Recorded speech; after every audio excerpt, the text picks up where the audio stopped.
આજે જ્યારે હું ઘરના કોમ્પ્યુટરમાં કામ કરતી હતી ત્યારે મારી સામે મારા જીવનનો અમૂલ્ય ખજાનો ખુલ્યો.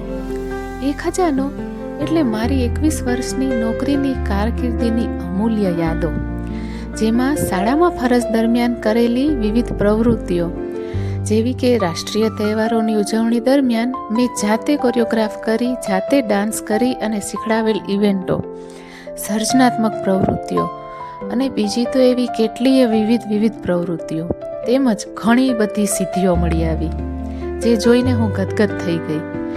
આ હું તમારી સામે સમયાંતરે રજૂ કરતી રહીશ. તો ચાલો મારી જૂની સફરની નવી શરૂઆત કરીએ. આજે હું તમને મારી શાળામાં કરાવવામાં આવતી ઇનોવેટિવ પ્રવૃત્તિ વિશે જણાવવા માંગુ છું, જેને હું પ્રોજેક્ટ વર્ક તરીકે મારી શાળાની અંદર કરાવું છું. આ વિચાર મને મારી શાળાઓની બાળાઓમાં રહેલી કળા જોઈ આવ્યો હતો. કન્યાઓને નવું શીખવાનો ઉત્સાહ ઘણો હોય છે અને તેમના ઉત્સાહને સર્જનાત્મકતા તરફ વાળવાનો મેં એક નાનકડો પ્રયાસ કર્યો છે, જે હું આપ સૌને બતાવવા માંગુ છું.